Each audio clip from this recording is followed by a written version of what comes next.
Point है कि आपको अपना ट्रू पोटेंशियल तब तक नहीं पता चलेगा जब तक आप उसको टेस्ट नहीं करेंगे। तो किताब पढ़ी होगी, जब उसका थॉट प्रोसेस किया होगा, एनालाइज किया होगा, ब्रेनस्टॉर्मिंग की होगी, उस प्रोसेस में आपका दिमाग एक्सपैंड किया होगा। कभी ऐसे कंप्लीशन मत होइए कि मुझे सब कुछ आता है या मुझे ज्यादा आता है। आपको ज्यादा आता होगा, लेकिन किसी न किसी को आपसे ज्यादा जरूर आता है। कि दुनिया में बहुत बड़ी बड़ी चीजें हो रही हैं, बहुत बड़े बड़े काम लोग कर रहे हैं। तो अगर आपने कोई छोटा काम कर दिया या आपके लिए बड़ा है, कोई बात नहीं। तो बहुत कुछ ऐसा नहीं है जिसके लिए आप अपने आप को चेंज करें या इस चीज को अपने दिमाग में चलने दें। Hi everyone, welcome to This is Imperative. तो दिस इज इम्पेरेटिव पे हम बात करते हैं लाइफ के डिफरेंट एस्पेक्ट के बारे में। और इस वीडियो में जिस टॉपिक पे हम बात कर रहे हैं वो है करियर, क्योंकि करियर लाइफ में एक बहुत ही ज्यादा इंपॉर्टेंट एस्पेक्ट है। तो आज की जो हमारी गेस्ट है वो है सजल श्रीवास्तव। वो ONGC में एज एग्जीक्यूटिव इंजीनियर पोस्टेड है। इस वीडियो में हम उनकी लाइफ जर्नी को डिस्कस करने वाले हैं, प्रोफेशनल जर्नी को from school to till now, कि उन्होंने किस किस तरह से क्या क्या कदम उठाए to reach where he is right now. Hi Sajal, welcome to This is Imperative. Thank you so much that you agreed to share your professional journey with us. Thank you, Rashmi, for giving me this opportunity. And So कैसे हो आप और life कैसी चल रही है? बस सब बढ़िया, लाइफ अच्छी चल रही है। Very good. और आपकी professional life? Professional life is also good, with a bit of up and down, but yeah, overall a good learning experience. करते हो और एक्सपीरियंस कैसा रहा इतने सालों में, मतलब वर्क एक्सपीरियंस कैसा रहा, वर्क कल्चर कैसा था? एक्सपीरियंस अच्छा हुआ।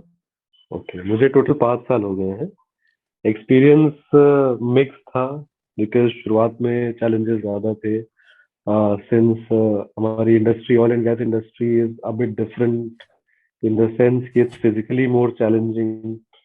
और वहाँ पे आपको, मोस्टली मेरा फील्ड वर्क है, तो it is quite different from एक नॉर्मल ऑफिस जॉब या कॉर्पोरेट जॉब से, थोड़ा डिफरेंट है। तो उस सेंस में काफी चैलेंजिंग था, तो शुरू में दिक्कतें हुई, बट धीरे धीरे चीजें सीखते गए, ढलते गए जरूरत के हिसाब से। तो with time it's getting better. That's great. Regarding work culture, as I said, it is different from a normal corporate job, because in ONGC also I'm in field services, that department that looks after actual production of crude oil. तो वो चीजें जो field life is different from office life. तो या थोड़ा नया था, but ठीक है। Great. Yes. Let's start with your schooling first. What do you wanted to become in school? मतलब क्या सोचा था कि स्कूल में क्या करेंगे, मतलब आगे जाके क्या करेंगे? I wanted to be either a politician or an IAS, either of the two. हाँ, पॉलिटिशियन और IAS, civil servant. Okay. Student you were in school, और आपकी नजर में टीचर की, पेरेंट्स की, किस तरह के स्टूडेंट थे आप? See, until class 8th or 9th, I was a very insignificant student, so to speak. मतलब मैं पढ़ाई में भी बहुत ऑर्डिनरी था। एक्स्ट्रा करिकुलर्स, को करिकुलर्स, हर तरह की चीजों में मेरा कोई खास प्रेजेंस नहीं था। Then it was maybe due to my shyness और माय वीकनेस और व्हाटएवर। फिर क्लास 9th में टीचर्स का कुछ एनकरेजमेंट मिला, और कुछ और ऐसे फैक्टर्स थे कि मैंने थोड़ा पढ़ाई करना स्टार्ट किया, इंटरेस्ट भी आया, और all of a sudden performance बहुत अच्छा रहा, तो अप्रिसिएशन मिला। मुझे भी लगा कि मैं कर सकता हूँ, because before that point I was like, I just said, आपका ओपिनियन खुद के बारे में क्या था? तो मेरा खुद के बारे में भी बहुत कुछ खास ओपिनियन नहीं था। I never considered myself to be anything good, but एक बार अच्छा रिजल्ट मिला तो आई फेल्ट कि आई कैन डू समथिंग। तो 9th के बाद से कंसिस्टेंटली इम्प्रूवमेंट रहा। इनिशियल कंपैरिजन के हिसाब से देखा जाए तो काफी था, बट बाद में रियलाइज हुआ कि काफी नहीं था, और करना चाहिए था। और एक्सपोजर मिलता तो शायद करता भी, but okay, so after 10th, after 9th आपने पूरा फोकस किया स्टडी पे। ओके, तो 11th तक 12th में किस पे ज्यादा फोकस किया? लाइक प्रिपरेशन पे पूरी तरह से घुस गए थे, या फिर स्टिल एक्स्ट्रा करिकुलर में दिमाग था, या फिर it was totally study and नहीं, स्टडी? नहीं, इसे टोटली स्टडी एंड स्टडी भी नहीं कहेंगे, but study became an important part of my life, क्योंकि पढ़ाई में इंटरेस्ट आने लगा था। फिजिक्स मुझे बहुत पसंद थी, मैथ्स भी सेकेंड नंबर पे थी, तो I just gave my time to it. But इसे प्रेपरेशन फोकस मैं नहीं कहूंगा अब विद हाइंडसाइट, क्योंकि मेरा एक विजन लिमिटेड सा था कि मेरी कुछ किताबें हैं जिन्हें मुझे पढ़ना है, although I focused on the clarity of concepts and all those things. But competition के लिए एक्चुअली क्या चाहिए वो मुझे रियलाइजेशन नहीं था, क्योंकि मेरा इंटरेक्शन ऐसे बच्चों से नहीं था। And then I was also intellectually lazy. मैं ज्यादा मेहनत इन एक्सप्लोर नहीं करता था, जो सामने था उसे कर देता था।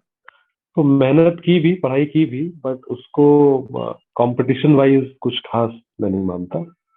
तो may be it prepared a base for me, but it was mix. पढ़ाई थी, स्कूल लेवल पे अच्छी थी, बट कंपटीशन लेवल पे I don't consider it to be sufficient enough because I did not have much exposure. तो आपने drop लिया था फिर? लाइक उस टाइम पे जी ज्यादातर लोग इंजीनियरिंग कर रहे थे, तो योर विजन वाज आल्सो कि आपको इंजीनियरिंग करनी है, तो उसके लिए आपने ड्रॉप लिया था। हाँ, राइट। हाँ, I had to, because twelfth के बाद मेरे ट्वेल्थ में ठीक ठाक मार्क्स भले थे, लेकिन कंपटीशन में बहुत ठीक ठाक भी नहीं, खराब रिजल्ट रहा।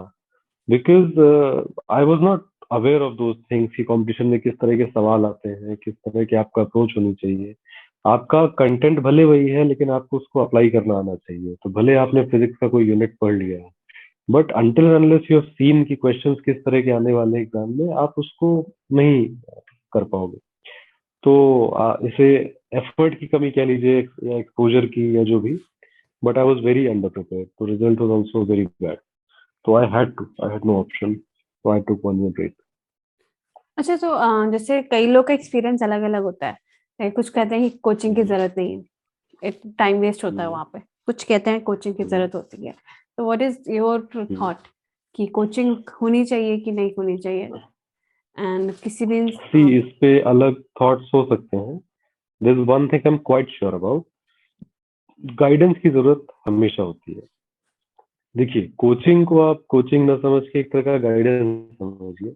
अगर गाइडेंस का कोई सोर्स आपकी फैमिली में है, आपके कोई बड़े बहन या भाई है, या कोई भी ऐसा सोर्स है जो आपको गाइड कर सकता है, इंस्पायर कर सकता है, तो शायद आपको कोचिंग की जरूरत नहीं भी पड़ेगी। और वो समय अलग था, तब कोचिंग इज ज्यादा जरूरी है। Guidance guidance is indispensable, guidance तो चाहिए, बिकॉज उस एज पे अगर हमें गाइडेंस नहीं होगा तो बहुत कम बच्चे शायद होते हैं, 1% जो इतने सेल्फ मोटिवेटेड होते हैं कि वो एक्सप्लोर करके सही चीजें ढूंढ लें। तो गाइडेंस इज नेसेसरी। गाइडेंस आपकी फैमिली से हो सकता है, कुछ बड़े भाई बहन, या और किसी भी सोर्स से हो सकता है, और अगर वो नहीं है then coaching will be needed. तो कोचिंग को आप गाइडेंस की तरह समझिए। And other thing I was saying कि तब टाइम अलग था, तब गाइडेंस के लिए मतलब for tutoring you needed some coaching. अभी तो ऑनलाइन भी बहुत सारी चीजें अवेलेबल हैं। किसी चीज को अगर पता करना है, वेरीफाई करना है, जानना है, एक्सप्लोर करना है, तो ऑनलाइन यूट्यूब एंड ऑल बहुत सारी चीजें हैं, online learning apps and all things. तो whatever be the source, there has to be some guidance, because once आप एक रास्ते पर चल चुके हैं, तो आपको time to time course correction चाहिए। आपको पता होना चाहिए कि आप सही रास्ते पे जा रहे हैं या नहीं, क्योंकि अगर आप डेविएट हो गए और आप कहीं और पहुंच गए, तो आपका टाइम भी जा चुका होगा, एंड फिर आप कर नहीं पाएंगे। तो coaching is needed so that you stay on the right path. अब वो कोचिंग से भी हो सकता है, या कोई और फॉर्म ऑफ गाइडेंस हो तो भी। हाँ, साल नहीं इन द वेस्ट लॉन्ग होगा। रन यू भी रियलाइज कि that 1 year didn't matter much, हाँ। But still it is 1 year। तो उसको कैजुअली ना लेके, अगर एक्चुअली जरूरत है और उस एक साल में कुछ एक्चुअल रिजल्ट दिए जा सकते हैं, तो इट्स फाइन, इट्स डूएबल, कर सकते हैं। या ट्रू। प्रिपरेशन टाइम में अगर हम बात करें, या उस टाइम पे, तो what hmm. Was your experience उस टाइम की? किस तरह से आपने हैंडल किया था प्रेशर को, और प्रिपरेशन किस तरह से हुई थी? I since I started off very मतलब मैं काफी पीछे था, तो मैंने हम्म। जितनी भी प्रोग्रेस की, मैं मुझे खुद को वो सेटिस्फैक्ट्री लगती है। But that's because I was originally behind. Pressure को मैंने अच्छे से हैंडल किया था। मैं I was able to sit for long hours अपने।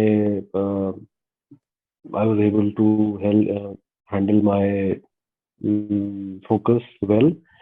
But again the same thing कि since I was originally unprepared, so जब 2-3 महीने मुझे चीज़ों को समझने में निकल गए कि कंपटीशन में कैसे क्या होता है, उसी में सितंबर अक्टूबर आ गया, तो इवेंचुअली रिजल्ट कोई बहुत अच्छा मेरे हिसाब से मैं जो समझता हूँ नहीं दे पाया, but yeah I did fine. See point है कि आपको अपना ट्रू पोटेंशियल तब तक नहीं पता चलेगा जब तक आप उसको टेस्ट नहीं करेंगे। जो नेशनल लेवल पे कॉम्पीट करते हैं और जो अच्छी टेस्ट सीरीज देते हैं, आ, उनका सिलेबस भी कवर होता, मतलब in fact they are the ones जो सिलेबस पूरी तरह से कवर करते हैं, but they just go one step ahead. और जो शायद लोकल लेवल पे हैं, एक लोकल ग्रुप से कॉम्पीट कर रहे हैं, वो उतना एक्सपोज नहीं हो पाते। एक्चुअली सिलेबस को तो कवर एनीवे करना ही है, जस्ट दैट कि जो नेशनल लेवल पे कॉम्पीट कर रहे हैं वो एक स्टेप आगे जाके उसको टेस्ट भी कर रहे हैं और उस सेटिंग में टेस्ट कर रहे हैं जहाँ पे कंपटीशन बेस्ट है। तो the best competition brings out the best in you. तो इस पे मेरा व्यू ये है कि आपको अपना ट्रू पोटेंशियल तब तक नहीं पता चलेगा जब तक आप अपने आप को ट्रूली डिफिकल्ट सिचुएशंस में नहीं डालेंगे। आपको नहीं पता कि आपका बेस्ट क्या है जब तक कि आपको कोई बहुत बड़ी प्रॉब्लम सामने नहीं दिखी। तो नेचुरली कि जो एक्चुअली आप देखेंगे सक्सेस रेशियो भी उन लोगों का ही हाई है जो शुरू से इतना अवेयर थे कि हाँ मुझे नेशनल लेवल की टेस्ट सीरीज देनी है या मुझे नेशनल लेवल पे कॉम्पीट करना, मेरा कॉम्पिटिशन इन 500 या 1000 बच्चों से नहीं है। तो it is again a game of awareness, exposure, same thing. तो या नेशनल लेवल पे एक्सपोजर होना, कॉम्पीट करना is better because the better people you compete with the better you become. And competition आज के टाइम में इतना बढ़ गया है कि if you are underperforming in any way, तो इट बिकम्स डिफिकल्ट। तो कोई सजेशन, अगर अगर कोई ब्रेक में है तो उसके लिए सबसे ज्यादा अच्छा गाइडेंस या सजेशन होगा तो वो क्या होगा? सम थिंग्स लाइक जो हमेशा से रेलेवेंट रही हैं वही आज भी मैं कह सकता हूँ, क्योंकि पहले बेसिक्स आपके अच्छे होने चाहिए। The fundamentals will be right, only then you will be able to do something advance.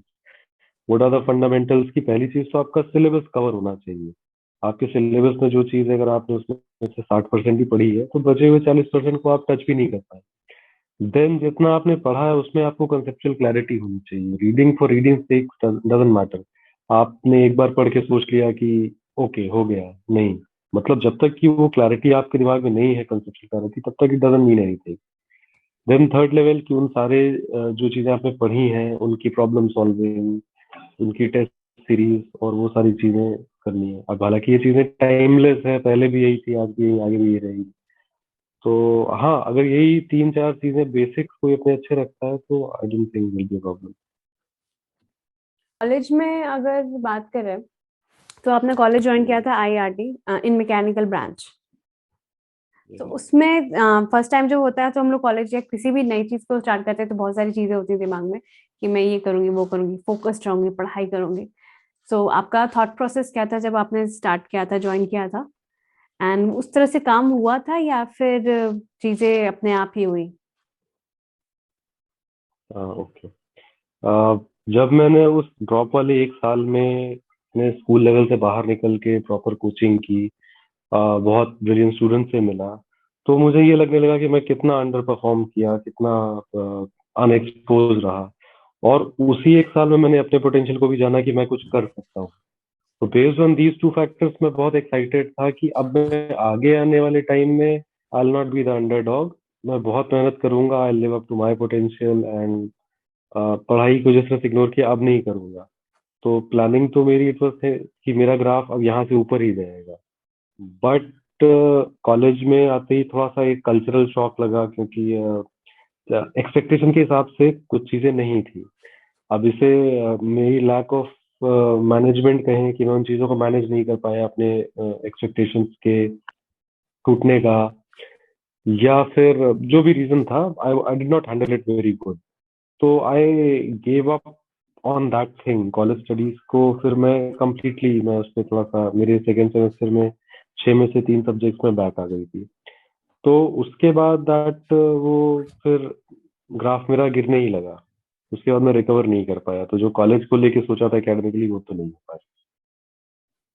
But मैंने जो देखा था कि you are very avid reader, मतलब मैं जब भी तुम्हें देखती थी तो या तो कोई बुक पढ़ रहे होते थे या लिखने की प्रैक्टिस कर रहे होते थे, तो it was specific for your goal, like ये स्ट्रेटेजिक था, क्योंकि you were into UPSC preparation करनी है उसकी, तो ये स्ट्रेटेजिक था कि उसके लिए ही प्रिपेयर करना है, या फिर you are just building your personality, या you are unaware of the fact कि ये आपको कुछ हेल्प कर भी रहा है and you are just doing your thing.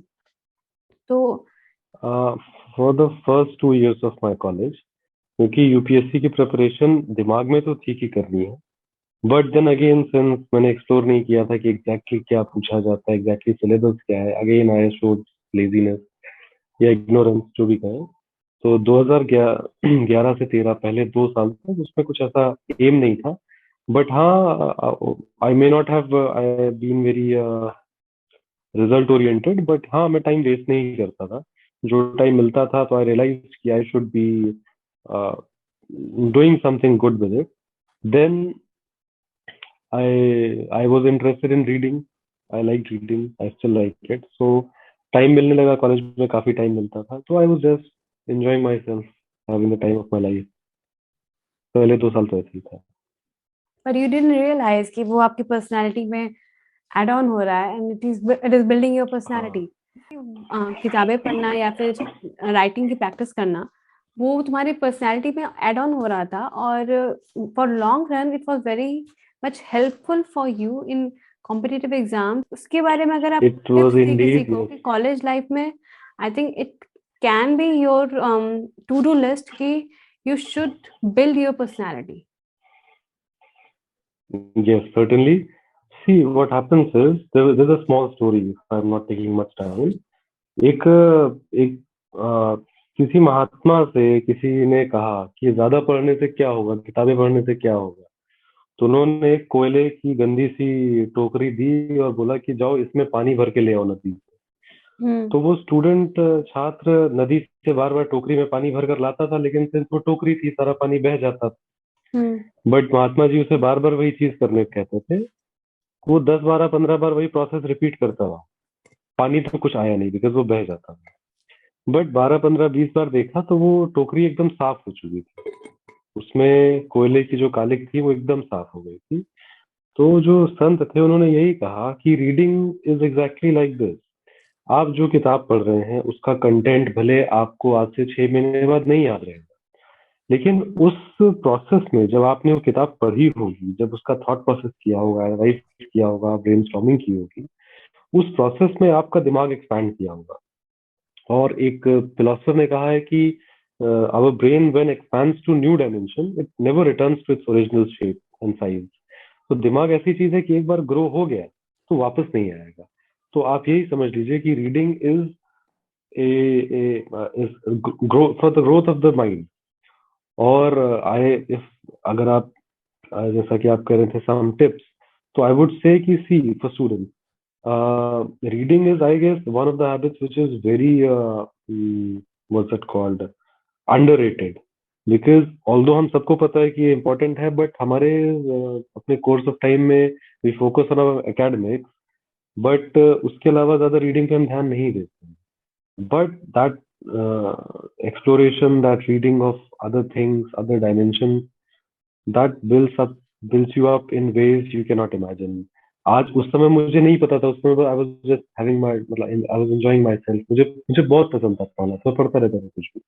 5 साल 6 साल बाद रियलाइज हुआ कि इट हैज एडेड इमेंसली। आपके पर्सनालिटी में एक स्टेबिलिटी आ जाती है, आप चीजों को आपका जजमेंट अच्छा हो जाता है, आप लार्जर पिक्चर देखने लगते हैं, मेच्योरिटी आती है, बहुत सारी चीजें जो आप इमेजिन भी नहीं कर सकते कि ऐसा भी होता होगा पढ़ने से, बट वो होता है।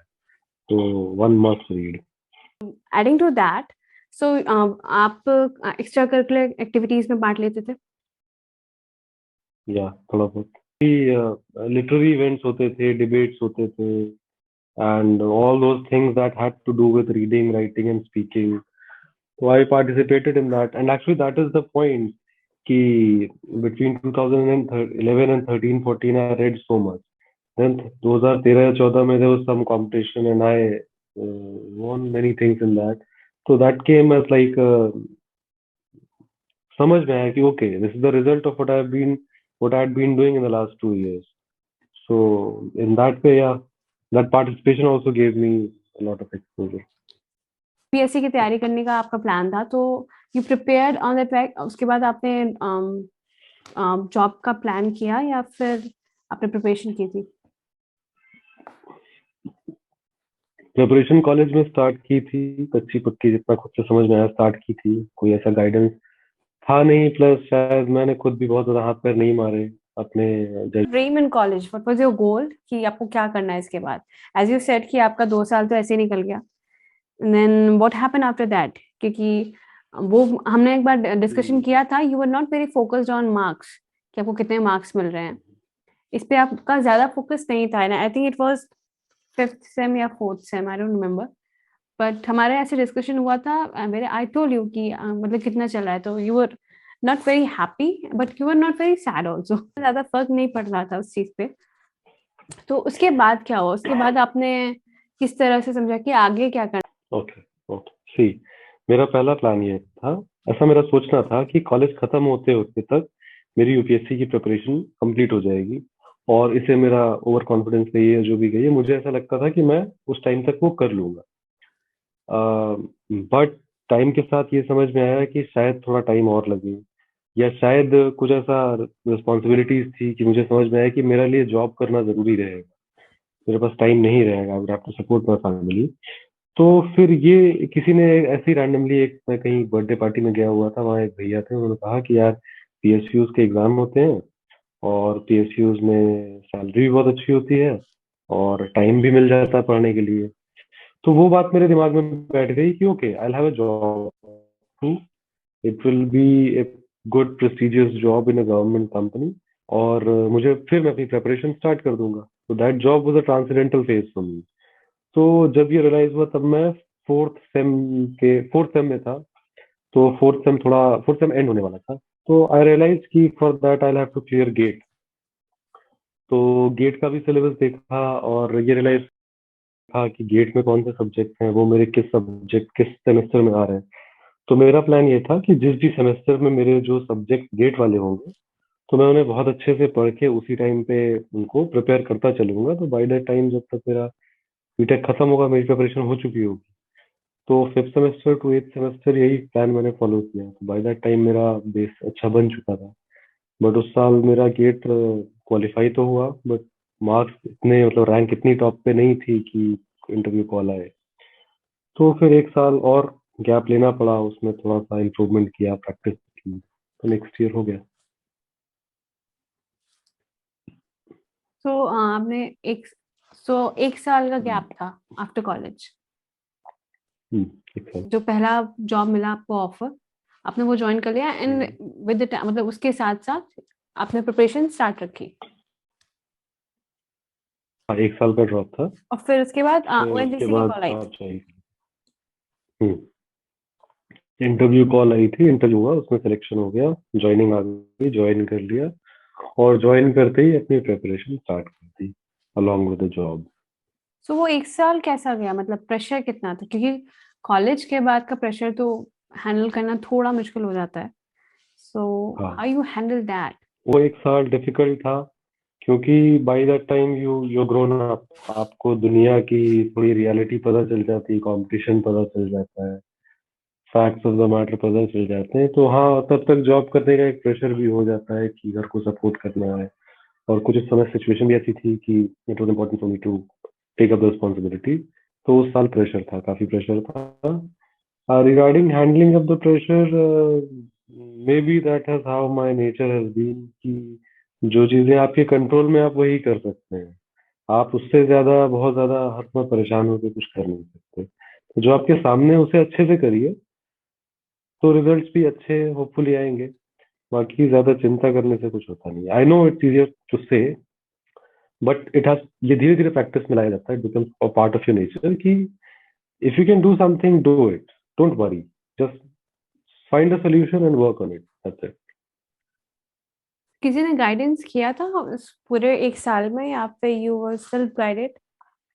And what was your goal? मतलब गोल यही ओके, था PSU? Actually in that 1 year जो था, मेरी प्रिपरेशन का जो मैक्सिमम पार्ट था वो पहले ही हो चुका था। इट्स जस्ट दैट कि I don't know why but उस साल मेरा रिजल्ट उतना अच्छा नहीं आया। मे बी प्रैक्टिस की थोड़ा कमी थी, तो उस साल मैं बस सवाल सॉल्व करता था, टेस्ट सीरीज देता था। तो जो चीजें ऑलरेडी बेस बना हुआ था वो सामने आ गया। तो उस साल को जब गेट में नहीं हुआ तो एक दो दूसरे पीएसयू एग्जाम्स ट्राई किए जो अलग से एग्जाम्स होते हैं। तो उस साल भी ऐसा नहीं था कि वो एक साल लगातार बैठ के प्रिपरेशन की। उसमें effective preparation for GATE was only 3 month. बाकी कभी इस एग्जाम के लिए कभी उस एग्जाम के लिए प्रेशर था, लग रहा था कि कोई भी जॉब मिल जाए जल्दी से। तो काफी टाइम वेस्ट भी हुआ उस साल। तो it was mostly the preparation during the college that worked. Okay, तो यानी कि इट वाज़न्ट 1 साल, ये 3 साल का, मतलब 3 साल का आपका रेगुलर प्रिपरेशन था, और उसके पहले 2 साल का यस। जिसमें you are constantly building your personality by reading books and writing and everything. So this is how I feel कि प्रिपरेशन कभी भी 1 साल की नहीं होती है। It is always a little bit of thing that it's you a long process. put in your personality, in your character, time to time, वही आपको लास्ट में रिजल्ट देती है। This is how I think it. This is हाँ correct. actually क्योंकि मेरी and your vision is also important. The guidance is also important. Somebody told you कि हाँ एक ऐसा होता है, किसी ने नहीं बोला होता, या फिर कुछ टाइम बाद आपको पता चलता कि अच्छा ये भी कोई एग्जाम है। हाँ सो yeah. थिंग्स तो उतना टाइम मेरा वेस्ट हो चुका होता, कुड हैव बीन वेस्ट हो डिफरेंट। चुका था। तो वही एक्चुअली चीजें हैं हाँ। कि बच्चों को या फिर किसी को भी अगर टाइम से पता चले, लाइक स्कूल से ही पता चले कि इस टाइप की जॉब्स होती हैं, इस टाइप की कॉलेजेस होते हैं, इस टाइप की आप अलग अलग जगह पे जाके स्ट्रीम्स में काम पढ़ सकते हैं, फिर काम कर सकते हैं कि अच्छा ये सारे कॉम्पिटिशन होते हैं, अच्छा किसी ने बोला हाँ ये कर लो तो कर लिया, फिर अच्छा इसके बाद ये होता है ये कर लो तो कर लिया ना। आई थिंक अगर आप स्कूल में बाकी चीजें पढ़ा रहे हो तो ये सारी चीजें भी आपको बतानी चाहिए कि जॉब किस टाइप की आपको मार्केट में मिलेगी, क्योंकि मार्केट की नॉलेज होना बहुत important. It's correct. Same was the case with me, I was also very unaware, unexposed. तो करेक्ट है कि अगर सही गाइडेंस मिल जाए सही टाइम पे, तो students can save a lot of time. And time is golden. जो भी टाइम आपका चला जा रहा है वो तो गॉन, फिर वो दोबारा नहीं आएगा। तो उसमें एक अर्ली स्टार्टर एडवांटेज भी होता है। अगर आप जल्दी स्टार्ट करते हैं तो you save that much of time and you are ahead of others. Yes, guidance matters very much at the right time. At the right time, because मैं ये भी बोलना चाहूंगी कि जो level of concentration you have when you are in college अलग है, and after college आपका जो कंसंट्रेशन लेवल होता है पढ़ाई के लिए वो अलग है। फॉर द मैटर कि आप कॉलेज तक आपके पे प्रेशर नहीं होता, like you do not have any pressure की चीजें आपको किसी और भी जी, चीज का ध्यान इट्स देना वेरी है। करेक्ट। तो वो जो कंसंट्रेशन पढ़ाई के लिए है वो बिल्कुल अलग होता है स्कूल और कॉलेज में। इसी वजह से टाइम से पता चलना बहुत इंपॉर्टेंट है। दिस इज व्हाट बहुत आई हैव इम्पोर्टेंट है। आई फेल्ट, मतलब इस पूरे टाइम में मुझे जितना समझ में आया कि एनर्जी आपकी बहुत ज्यादा होती है, कंसंट्रेशन तो है ही, कंसंट्रेशन तो मैंने बोला ही बहुत ज्यादा होता है, सपोर्ट सबसे ज्यादा उस टाइम पे मिलता है आपको हर चीज, मतलब टीचर्स का कह लो, सीनियर्स का कह लो। हाँ, बिकॉज टाइम पे आपका काम ही पढ़ाई करना है, that is your primary job. मतलब it's a more suitable time for you to work on things, to work on your base. और तब आपके पास एक कह सकते हैं सर पे छत है। आपका काम ही पढ़ाई करने का है, आपके पास चीजें हैं, फैसिलिटीज हैं, लाइब्रेरी है, टीचर्स हैं। Once you get in a job, आपके दिन का ज्यादातर हिस्सा आप कुछ और सोच रहे होंगे, आप अपने काम से रिलेटेड चीजों में बिजी होंगे मेंटली। तो फिजिकली आप फ्री हो भी जाए बट मेंटली उस जोन में आना थोड़ा मुश्किल होता है। कॉलेज में you can constantly be in that zone, जहाँ आप सब कुछ एक टारगेट आप एक टारगेट बना सकते हैं, you can give you everything to it. वो तो कॉलेज में ही, स्कूल कॉलेज में ही पॉसिबल है। Was the tough most tough difficult part part. अगर कहूँ तो क्या था उस टाइम पे 1 साल? टफेस्ट पार्ट वही था कि एक तो उस समय कुछ सिचुएशन ऐसी थी, कुछ कंस्ट्रेंट्स थे कि उस समय प्रेशर था कि जल्दी से जल्दी चीजों को करना है। तो उन कंस्ट्रेंट की वजह से वो पार्ट डिफिकल्ट हो गया था। और उसमें ये भी हो रहा था कि एक जगह से जब रिजल्ट नहीं मिला तो फिर इंसान थोड़ा डाउटफुल होता है कि ओके कुछ और ट्राई करते हैं। तो जब कुछ शॉर्ट टर्म गोल सेट करता है कि अच्छा ये वाला एग्जाम दे देते हैं या वो एग्जाम दे देते हैं, और सिंस आप ज्यादा प्रिपरेशन से नहीं दे रहे हैं तो वहां भी सक्सीड नहीं हो पाते, तो वो एक चेन बन जाती है, तो दैट पुल्स यू बैक। तो I guess that was the difficult part of it, tough part, that is the toughest part. Yes, actually as it said कि शायद कॉलेज टाइम तक ही you have the most beautiful time जब आप prepare कर सकते हो कुछ तक, उसके बाद बहुत सारी कंस्ट्रेंट आ जाती है एज यू सेड। बिल्कुल।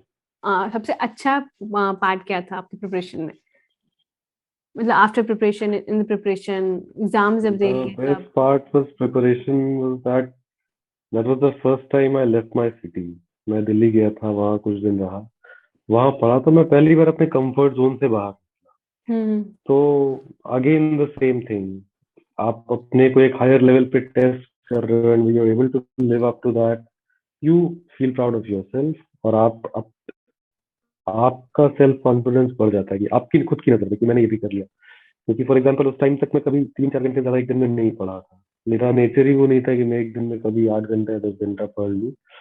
But I had admiration for this कि अच्छा लोग 8-10 घंटे ही पढ़ते हैं, और I looked up to people कि ओके ये 8 घंटे पढ़ते हैं।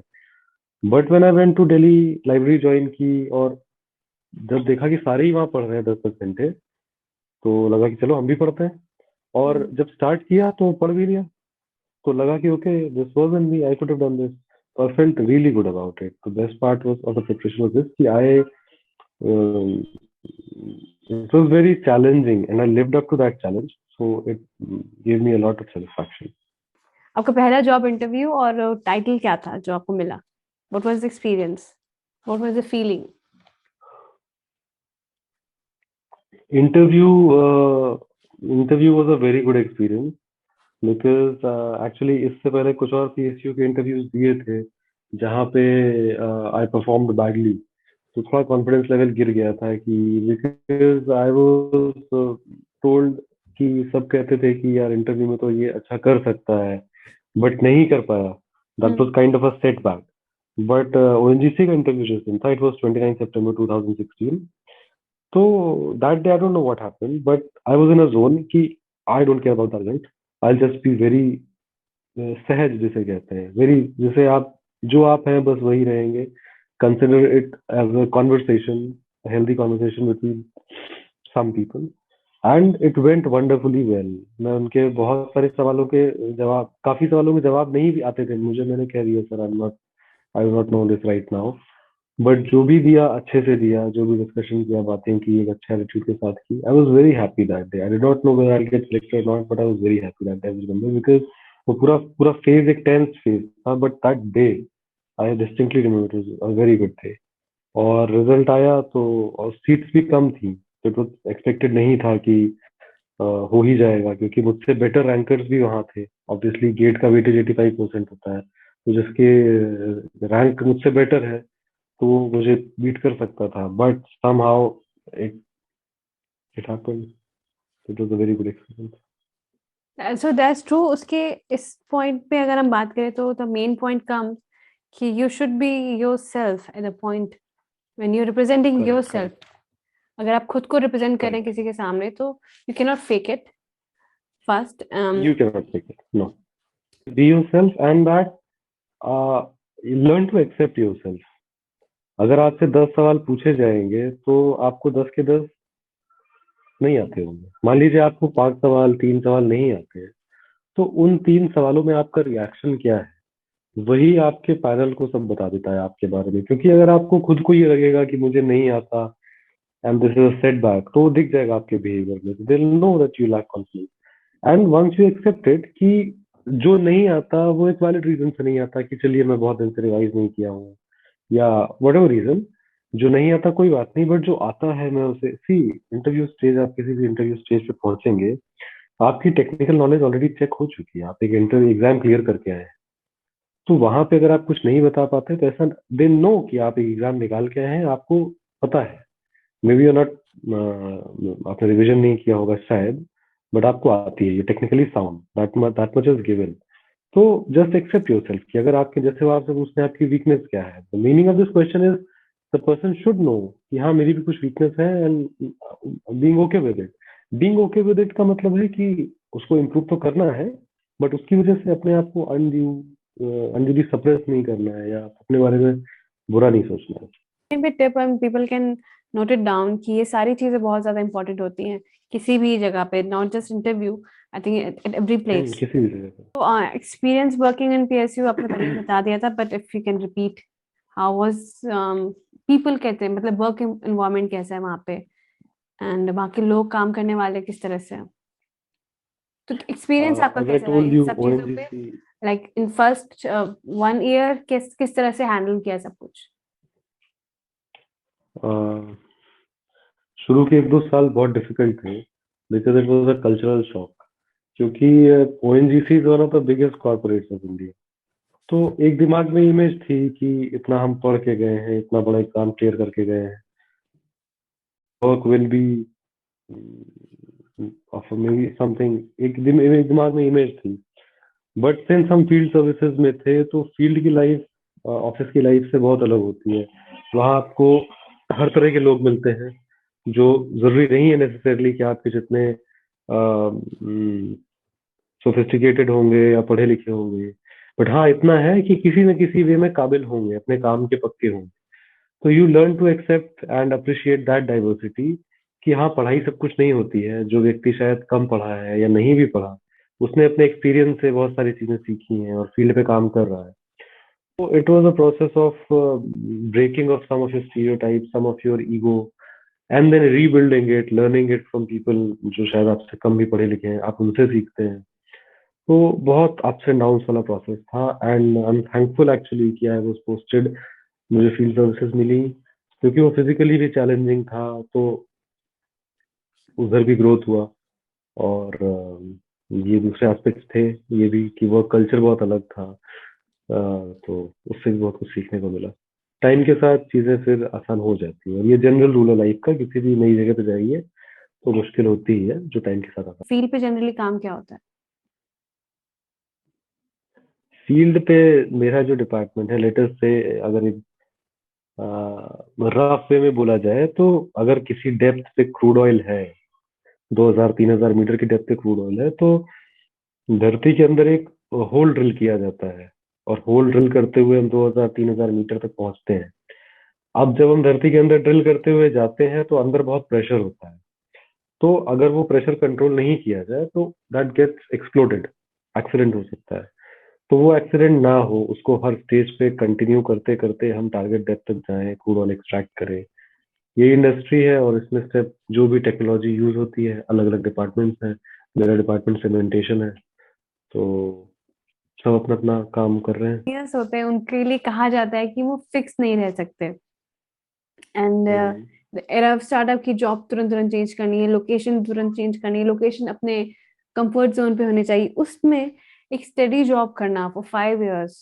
आई एम नॉट सेइंग कि 5 इयर्स के लिए पॉसिबल नहीं है, बट विद द मोमेंटम, अगर मैं बात करूं कि जिस तरह का एनवायरनमेंट बना हुआ है, स्टार्टअप एनवायरनमेंट है, उसमें मतलब रह सकता है एक स्टडी जॉब में फॉर 5-10 years, and it हाँ, gives you the सर्टेनली रह same सकता है। experience. You can call it monotonous. चीज भले ही मोनोटोनस है, लेकिन still it gives you the same kind of experience that one need to go in their life. Okay, yeah see, I am fortunate enough to be, again the point is कि ऐसी industry है ये जो dynamic है। अब मैं technical details में बहुत ज्यादा जा पाना शायद संभव नहीं होगा, बट जब आप ऑयल के लिए ड्रिल करते हैं, तो आई कैन इवन से कि दुनिया की सबसे डायनामिक इंडस्ट्रीज में से एक है, जहां आपको हमेशा अप टू डेट रहना है, चीजों को सीखते जाना है। तो दैट एंड सिंस सीखने को है भी बहुत कुछ, तो मे भी शायद हमारा सीखने का प्रोसेस अभी चल ही रहा है, इसलिए कुछ ना कुछ मिलता रहता है, इंटरेस्टिंग और इंटरेस्ट बना रहता है। तो या I will consider my self fortunate enough for this. But then again, being a public sector company, there's some to some extent there is एक जो सरकारी कल्चर होता है वो है as compared to private sector. But still अगर कोई सीखना चाहता है, करना चाहता है, तो I would say दे 5 साल बाद भी मुझे कुछ ना कुछ मिल जाता है करने को। तो ऐसा नहीं है, मतलब आप चाहे तो कर सकते हैं। So you still have the training, so you still have the trainings जो आपका जो भी टेक्निकल पार्ट होता है वो अपडेटेड रहता है, आप ट्रेनिंग्स पे इधर उधर जाते हैं या फिर? नहीं, नहीं उसे not in that sense, not in that sense. जो प्रोसेसेस हैं वो सेम है, जो इक्विपमेंट्स हैं वो सेम है, लेकिन जो फील्ड का बिहेवियर होता है actually, it is not a linear relationship कि आपने कुछ इनपुट डाला और कुछ आउटपुट मिल गया। क्योंकि जो भी ऑपरेशंस कर रहे हैं वो धरती से 2000-3000 मीटर नीचे कर रहे हैं। तो वहां पे आपके पास डायरेक्ट ऑब्जर्वेशन नहीं है, आप देख नहीं रहे कि वहाँ क्या हो रहा है। आप जो कर रहे हैं आप उसको मॉनिटर करते हैं कुछ पैरामीटर से, प्रेशर से, टेम्परेचर से, और कुछ दूसरे लॉग्स होते हैं, मतलब कुछ रेडिएशन भेज के या साउंड वेव्स भेज के। तो वो एक जो गैप है कि आप उसको देख नहीं पा रहे हैं बट स्टिल वहाँ काम कर रहे हैं, तो उसमें वो it is experience based, it's not input output relationship कि ये करेंगे तो यही होगा। हो सकता है काम करने से दो अलग बार दो अलग रिजल्ट्स मिल जाए।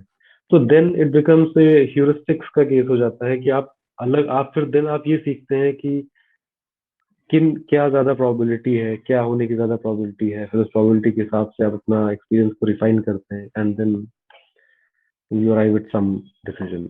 You face variation in every day of your life कि आप चीजें सीख लेते हैं, आपके लिए वो बोरिंग नॉट नहीं हो दैट जाता मच बट यस। है, या लोग अलग अलग मिलते हो, या फिर मतलब फील्ड पे अगर हम बात करें तो if you are talking about field, तो ऑफ कोर्स वहां पे जो काम करने वाले लोग होंगे उनसे इंटरेक्शन होना ही अपने में एक अलग तरीके का एक्सपीरियंस होगा। मे बी अब आपको 5 साल हो गए तो आपको इस चीज की आदत हो गई है, but yes as you said कि स्टार्टिंग में आपको थोड़ा डिफिकल्ट हुआ होगा because they are not coming from the same background जहाँ से आप आ रहे हो, तो उनसे इंटरेक्ट करने में थोड़ी बहुत तो प्रॉब्लम, या फिर कह सकते हैं प्रॉब्लम बहुत नहीं कह प्रॉब्लम रही हूँ, थी। लेकिन एक चीज से आपको सीखने को मिला कि किससे किस तरह से हाँ बात नहीं, करनी है। प्रॉब्लम भी हुई थी because it was a cultural shock no.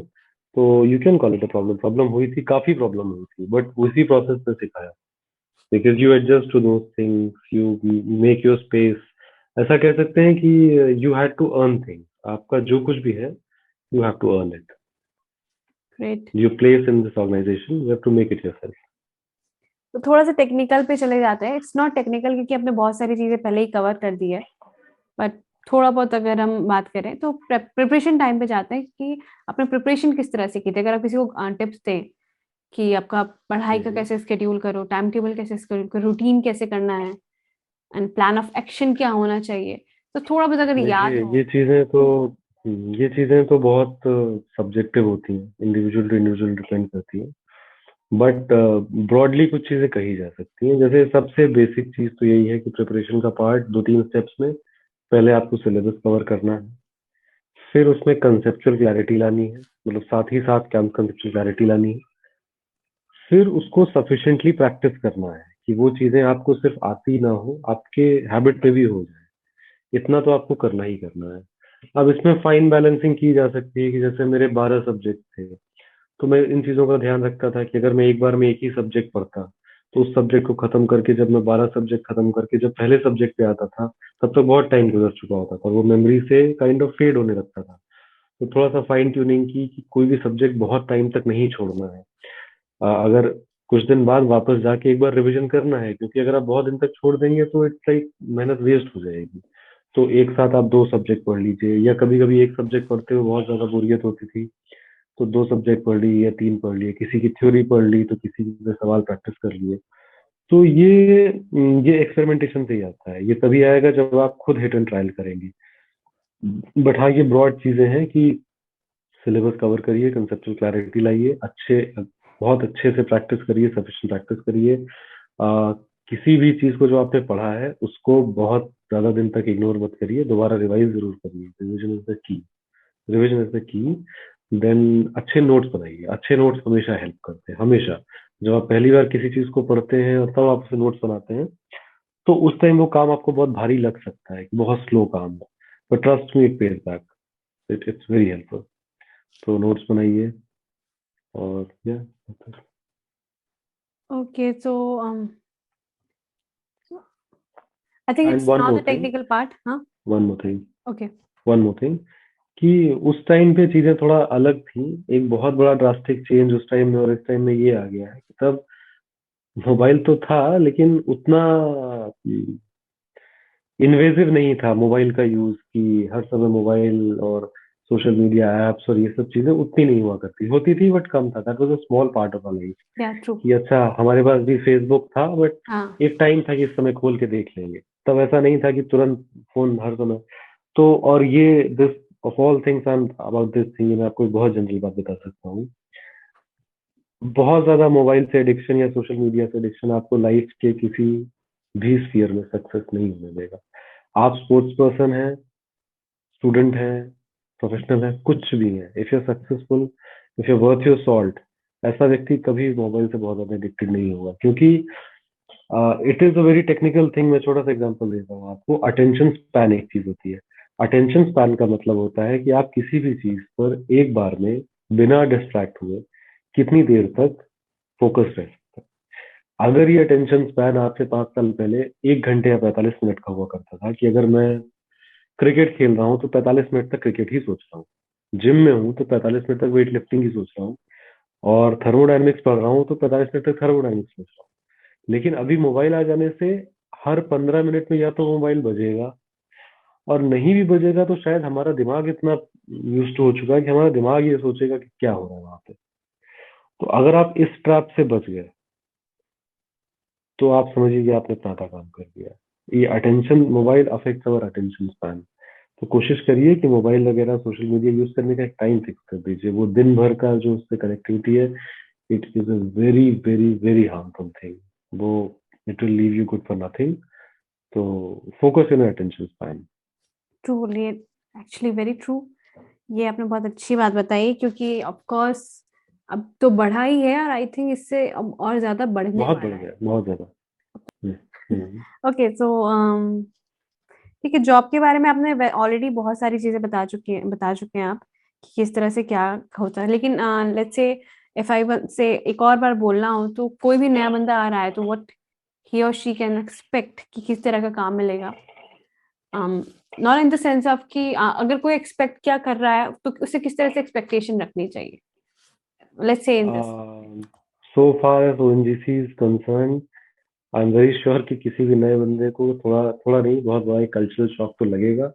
क्योंकि ये सेक्टर ऐसा है, ऑयल एंड गैस सेक्टर ऐसा है कि जहाँ पे काम, the nature of the work is such that आपको एक कल्चरल शॉक जरूर लगता है। क्योंकि जिस हिसाब से आप पढ़ाई करके आते हैं आपको समझ में आता है कि this is not a completely knowledge based industry, it is an experience based industry।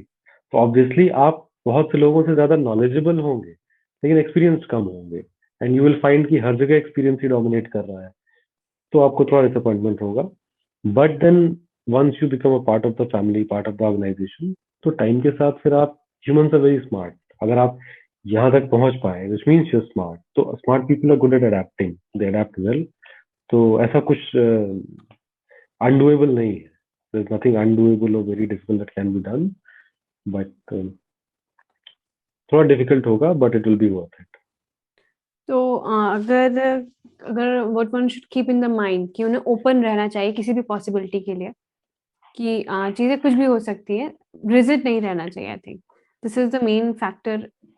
I think ये हर जगह ही है लेकिन हाँ if you asking her ask हाँ, इन अगर इन आप अ वे, ओएनजीसी की बात इन अ करें वे तो आप ये ऐसा चीज कह अगर सकते दिमाग में रखनी चाहिए। हैं। हाँ, मतलब थोड़ा सा आपको ये समझ लीजिए कि आप अपने कंफर्ट जोन से आपको बाहर निकाला जाए, बहुत प्रॉपरली बाहर निकाला जाएगा। एंड और मेरे ख्याल से ये अच्छी बात भी है कि उससे हाँ, अच्छी बात है। मैं तो मुझे तो कोई रिग्रेट नहीं है, I am happy about it. Because comfort zone के बारे में कहा जाता है कि comfort zone, nothing beautiful ever grows in comfort zone. Comfort zone में कुछ भी बहुत अच्छा, बहुत खूबसूरत ग्रो नहीं कर सकता। It's just a very steady place. It's good, मुझे तो अच्छा लगता है। अच्छा, अगर किसी स्टूडेंट को स्कूल लाइफ से स्टार्ट करना है प्रिपरेशन तो व्हाट यू विल सजेस्ट कि किस तरह से वो स्टेप बाय स्टेप, अगर कुछ थोड़ा बहुत याद हो तो स्टेप बाय स्टेप, मान लो उसका उसका ड्रीम ही है कि उसे किसी भी पीएसयू में जाना है, लेट्स से ओएनजीसी में जाना है। ओएनजीसी करेंटली जो है वो गेट से रिक्रूट करती है। तो गेट में अपीयर होने के लिए ऑल इंडिया एग्जामिनेशन है, आपको एक बैचलर्स डिग्री इन इंजीनियरिंग होनी चाहिए। तो आपको गेट क्लियर करना होगा, बट फॉर दैट आपको इंजीनियरिंग भी करनी है। तो आपका पहला प्रायोरिटी ये होना चाहिए कि आप अपने कॉलेज स्कूल की पढ़ाई को अच्छे से करें, इंजीनियरिंग एंट्रेंस को क्लियर करें, अच्छे कॉलेज में जाने की कोशिश करें, जितना अच्छे से अच्छा हो सके। और अपने बीटेक की पहले तो अच्छे कॉलेज में जाने पे ध्यान दीजिए, जिसके लिए आपको अपनी preparation, school preparation, entrance preparation पे ध्यान दीजिए। एक अच्छे कॉलेज में जाइए और अप्रोच ऐसा रखिए कि ऑल थ्रू आउट अपने कोर्स पे ध्यान दीजिए, पढ़ाई अपने बेस अच्छा बनाइए। बेस अच्छा होगा तो गेट क्लियर करने में बहुत आसानी होगी आपको। फिर गेट क्लियर करिए और इंटरव्यू क्लियर करिए, ज्वाइन इट। हाँ, ट्राई करिए। जैसे आप शायद कुछ बच्चे ऐसा सोच सकते हैं कि जाना तो गेट के थ्रू है, तो अगर आप एक आईटी या एनआईटी से नहीं भी पढ़े तो भी जा सकते हैं, सर्टेनली जा सकते हैं, मैं खुद गया हूँ। बट जब आप स्कूल में हैं ऑलरेडी, तो शुरू से अपने स्टैंडर्ड्स लोअर मत करिए। आप कोशिश करिए कि आप अच्छे से अच्छे कॉलेज से पढ़ाई करें, क्योंकि भले मैं एक आईटी से नहीं हूँ, मैंने गेट में कर लिया, लेकिन मेरे साथ मेरे 4 कोलीग्स हैं और 4 के 4 आईटी। तो मतलब उसमें कोई नुकसान नहीं, क्योंकि वहाँ की पढ़ाई और वो एक्सपोजर वो सब आपको फायदा करेगा। क्योंकि अपना एम कभी लोअर मत करिए कि शुरू से ही कम एम कर रहे हैं। Aim always aim high. तो यानी कॉलेज की डिपेंडेंसी का कोई फर्क नहीं होता है इन योर लॉन्ग रन, देखिए, लेकिन हाँ होना जरूरी है। हाँ, अगर आप कर सकते देखिए, हैं तो जरूर करिए। डिपेंडेंसी तो होती है, लेकिन वो इतनी इंडिस्पेंसिबल नहीं होती कि आप उसको बाईपास नहीं कर सकते। इफ समहाउ आप बहुत अच्छे कॉलेज में नहीं जा पाए ड्यू फॉर एनी रीजन, तब भी आपको लाइफ मौका देगी। आप अपने को अप्रूव कर सकते हैं, क्योंकि आप गेट दे सकते हैं, आप सारी पढ़ाई फिर से कर सकते हैं। तो मौका तो मिलेगा, बाईपास भी हो सकता है। बट एक अच्छे कॉलेज में जाने का फायदा ये है कि वो 4 इयर्स आपके अंदर एक्सेलेंस जो भरा जाएगा, वो आपको लाइफ में हमेशा हेल्प करेगा। ट्रू। College is important. बहुत सही बात बोली आपने। कॉलेज तो बहुत ही ज्यादा इम्पोर्टेंट है, तो हमेशा कोशिश करें कि अच्छे से अच्छे कॉलेज में जाएं जहाँ पे आपके एक्टिविटीज बिल्कुल, बहुत ज्यादा हो। पढ़ाई बिल्कुल, बिल्कुल, पढ़ाई तो आप कर बिल्कुल, ही लोगे, एग्री। पढ़ाई हर कोई कर लेता है, पढ़ाई पे ध्यान भी होना चाहिए आपके कॉलेज में, पर कोशिश करें कि इसमें बहुत सारी एक्टिविटीज हो। तो what is the perk of joining PSU? Works of joining PSU, आपको पैकेज अच्छा रहता है as compare to other beginners. देन आपको बहुत सारी फैसिलिटीज मिलती हैं, जैसे ओएनजीसी में हेल्थ फैसिलिटी आपके लिए और आपकी फैमिली के लिए अनलिमिटेड है। आपको कुछ भी प्रॉब्लम हो, no question asked, you will be treated. देन आपको घर के लिए ऑलमोस्ट नेग्लिजिबल इंटरेस्ट रेट पे लोन मिल जाता है, कार के लिए मिल जाता अगर हम बात करें तो what kind of lifestyle you are living, या फिर सोसाइटी में एक स्टेटस कैसा है आपका? सो अगर इफ यू वांट टू है। टेल। ओके, सी लाइफस्टाइल, इसका एक आंसर का एक पार्ट लाइफस्टाइल हो गया, एक स्टेटस हो गया।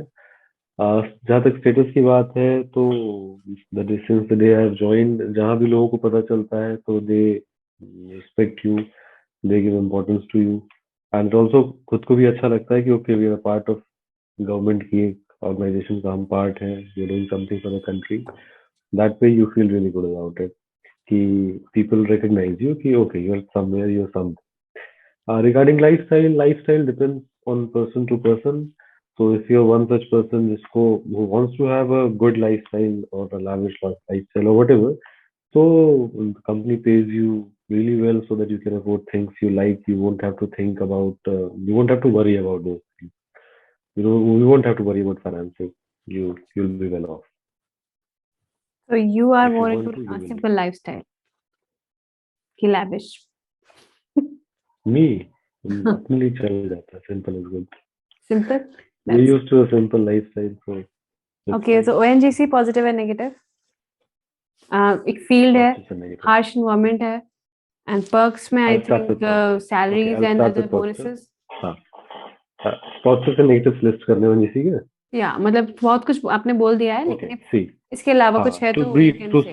सम अप, इसके में भी कुछ इंक्लूसिव भी होगा, बट टू सम अप, सबसे पहले this is a very matter of Prestige. लोग रिकॉग्नाइज करते हैं उस चीज को, you feel good that you work for the country. Second is challenging work environment, आपको हमेशा कुछ ना कुछ सीखने को मिलेगा। आप तरह तरह के लोगों से, you will become a better person, more dynamic person, you will be paid very good. The company will take care of you and your health and your requirements in all the ways, जो भी perks हैं। And in fact ऐसा कहा जाता है, आपस में लोग कहते हैं ओजीसी में, कि OGC specifically as compare to other PSU takes care of you like a mother, हर चीज का ध्यान रखती है आपके। नेगेटिव्स एज सच कुछ ज्यादा नहीं है, बट ये है कि हाँ, हार्श एनवायरनमेंट है। अगर आप क्योंकि एक्सपीरियंस बेस्ड इंडस्ट्री है, नॉलेज थोड़ा सा पीछे हो जाता है, एक्सपीरियंस थोड़ा सा एज रहता है उसका। तो हो सकता है आपको ये लगे कि आप पढ़ के बहुत कुछ आए थे लेकिन वो इम्प्लीमेंट नहीं हो रहा, जो पहले से है उसको ज्यादा वैल्यू मिल रही है, तो वो थोड़ा सा आपको कल्चरल शॉक रहेगा। थोड़ा वर्किंग आवर्स को आप कभी ऑड हो सकता है कि आपको शायद रात में भी ड्यूटी करनी पड़े। Yes, one point I did not mention, the hazard. Oil industry में हैजार्ड्स बहुत सारे होते हैं, रिस्क बहुत सारे होते हैं, इवन लाइफ का रिस्क भी होता है if you not following standard procedure. तो it might appear a little bit, what do you call that, hazardous to you. And postings may be one reason कि कभी कभी आपको, सिंस ऑयल का जो एक्सट्रैक्शन होता है वो बहुत इंटीरियर प्लेसेस पे होता है, तो although Ahmedabad is an exception, I am in Ahmedabad, Ahmedabad is an exception कि वो वर्क सेंटर भी है और वो मेट्रो सिटी भी है। Otherwise mostly it is smaller cities where only से Okay. तो पोस्टिंग को लेकर थोड़ा आपको हो सकता है। Great. And as a last question, what is the one mistake that next generation can learn from millennials, या from us, या from you, जो उनके काम है? Us is a different thing, वो एक जनरल बात हो जाएगी। हाँ, तो एक From like me it's a तो general, if you want to general or you want to personal, मतलब personalize करके बोलना है तो आप वो भी बोल सकते हो। पर्सनल तो फिर पूरी डायरी उठानी पड़ेगी। I am god of Okay, so mistake. let's say general बोल। See, be aware, don't fear exposure, meet new people, talk to them, explore thing. कभी ऐसा कंप्लीशन मत होइए कि मुझे सब कुछ आता है या मुझे ज्यादा आता है। आपको ज्यादा आता हो लेकिन किसी ना किसी को आपसे ज्यादा जरूर आता है। Never get satisfied. जब आपको अपने से ज्यादा जानने वाला कोई मिले, always try to be like him और her. Then work harder, focus more, and the one thing I told you about mobile and social media, a big impediment to your success that you have to avoid.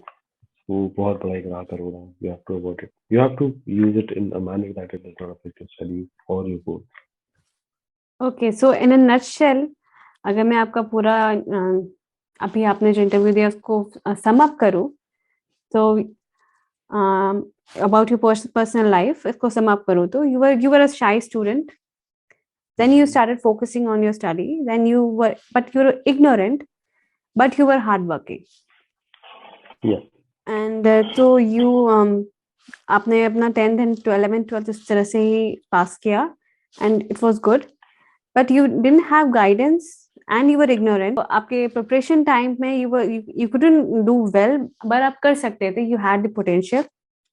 College में you were not focused or maybe say ignorant, and then you focused and you start preparing for 3 years I think, and you got it, and academics पे focus किया, इसके बाद you got a success, आपको success milli, and if I say the success मिली, लेकिन it wasn't just the 3 years, it has many factors attached to it, जो कि school से ही started था। जब से I think even though you were शाई student, आपने उसके पहले भी बहुत सारी चीजें सीखी होंगी जो आपको आगे काम आपके आए होंगे। And then from school you were building your personality that goes like study, character development, value जो आपको फैमिली से मिली, एंड आपको रीडिंग बहुत पसंद थी, that also add up your personality. तो अगर बात करें तो इंटेलेक्चुअल डेवलपमेंट आपने अपनी पढ़ाई से किया, जो आपने शुरू कर दिया था बहुत पहले, स्कूल से कर दिया था। कैरेक्टर डेवलपमेंट खुद को समझने से कि आप कहाँ कहाँ शॉर्ट करते हो, आपकी कमियां समझने में। पर्सनालिटी डेवलपमेंट आपने आपकी खुद की पर्सनालिटी पे काम किया कि आपको किस तरह से प्रेजेंट करना है खुद को। End of course adding reading, writing and other things, participation, आपने हर जगह पार्टिसिपेट किया है, विच इज एक्चुअली बहुत अच्छा फैक्टर है, क्योंकि लड़के कई जगह ये सोच के कि ये जरूरी नहीं है वो पार्टिसिपेट नहीं करता है, but it always add to your personality, जो हमेशा हेल्प करती है। सो अगर आपके कॉलेज स्कूल में कोई भी फंक्शन हो, do participate because it always add to your personality. Values, whatever you had, values जो आपने पढ़ के अपनी फैमिली से, अपने एनवायरमेंट से गैदर किया, it all add up to whatever you achieved in your life, because of which you have the ability, or एक positive कह सकते हो, you have the status and the lifestyle that everyone dream, or you certainly deserve this because of the all these factors. And I think yes, if please say अगर मैंने कुछ गलत बोला हो तो yes. नहीं, it's correct. That's a good Great. So I think it's a beautiful journey you had. मतलब आपकी बहुत ही अच्छी जर्नी रही है, और मैंने क्यों बहुत सारी चीजें वापस से शुरू की, स्कूल से शुरू की, because I knew for the fact कि कॉलेज में स्टार्टिंग में you are not focused to the mark, जो कि सही हो या गलत हो I don't know, but still अगर कोई बाहर से बंदा देखता, लाइक दे डोंट नो कि व्हाट यू आर डूइंग, कि आप किस चीज की प्रिपरेशन कर रहे हैं, आप क्या कर रहे हो, आप किस तरह से बिल्डिंग कर रहे हो, तो उसे शायद समझ नहीं आता कि आप क्या कर सकते हो। या फिर अगर कोई इंसान, आप अगर खुद ही होता, अगर आप खुद की वैल्यू नहीं पता होती कि आप कितना अच्छा कर सकते हो, अगर आपके मार्क्स कम है तो आप डिप्रेशन में जा सकते थे, आप सोच भी नहीं सकते थे कि आप गेट सक्सेस मतलब पास कर सकते हो। तो दैट इज वाई मैं पीछे तक गई कि आप किस तरह से थे और अब आपने क्या क्या अचीव किया in the whole process. And I think अगर किसी को भी कंफ्यूजन हो अपने खुद की एबिलिटी पे, तो they can learn from your journey. Yeah, I hope so. So thank you so much, Sejal, for giving your valuable time, and I hope thank you to you too. Yeah. No, thank you to you too for giving me a platform, for being enabling me to share my opinion. Although I believe it's a very normal. Everybody has experiences. Everybody goes through ups and downs. But yeah, if it is able to help someone, I'll be glad. Great, thank you so much कि आपने सब कुछ share किया। And I know सबके पास experience होता है, लेकिन I think the one who already succeeded in one expect, जैसे सोशल एक्सेप्टेंस है कि नहीं, ये एक पैरामीटर है सक्सेस का। Everyone is successful. बहुत सारी चीजें आजकल हो रही हैं जिनका हमें पता भी नहीं है, बहुत लोग बहुत कुछ अच्छा कर रहे हैं, but still I think people are looking up to these jobs, status है सोसाइटी में, बट वो ये भूल जाते हैं कि उसके पीछे कितनी मेहनत लगती है। Even though as you said कि आपके साथ में 4 लोग आईआईटी से हैं, उन्होंने शुरू से और ज्यादा मेहनत की होगी, उनके अंदर और कमी नहीं होगी, उन्होंने शुरू से ही काम किया इस चीज पे, बट स्टिल इवन आपके स्टार्टिंग में आपने बहुत सारी गलतियां की, but you managed it somehow because you are focused and you always add up something in your personality. आपने कुछ ना कुछ चीजें सीखते रहने की कोशिश की। I think it's beautiful. Thank you. And yes. Thank you very much. I hope लोग आपसे सीखें, क्योंकि आपकी जर्नी बहुत ही अच्छी है, and this is the main motive of this show, this podcast. Thank you so much. Let's say okay. Bye. अगर आपको लग रहा है कि इस वीडियो से किसी की भी हेल्प हो सकती है, तो please share this video to all everyone, जिसको भी आप जानते हो, जो स्टेज पे है, जो अपने करियर बनाने के स्टेज पे, जो इनिशियल स्टेज पे है। And for the record, my name is Rashmi, you are on this is imperative. Thank you very much for your time. Such thing, but in a nutshell, I can tell you a very important thing of life. I'm a good listener. I don't listen for the sake of listening. When I listen, I mean it. And there's one managerial lesson also that I learned very late in life, that it is told to people, managers, that care about your employees, but what all they do is just pretend to care about the employees, so that वो दिख जाता है कहीं ना कहीं. The moment you actually care about someone, you actually like someone, love someone, it is reflected in that space between two people, and it is reciprocated. See, becoming egoistic and vain and proud, ये human nature है, सबके साथ होता है. The only, and सबके साथ मतलब stupidest of the person to the wisest of the person, सब में होगा. डिफरेंस इज कि किस वजह से होगा या किस लेवल पे जाके होगा. अगर एक पर्सन का अवेयरनेस लेवल बहुत ही ऑर्डिनरी है, तो उसको छोटी सी कोई चीज मिल जाएगी, उसको लेटेस्ट से उसको एक नई बाइक मिल गई, तो he will become proud of that कि अरे मेरे पास तो ये बाइक है, दूसरों के पास नहीं है. थोड़ा सा और ऊपर जाएंगे तो person would maybe realise कि बाइक इज समथिंग जो पैसे से खरीदी जा सकती है. ओके, ठीक है, आपके पास है, हमारे पास नहीं है, कोई बड़ी बात नहीं.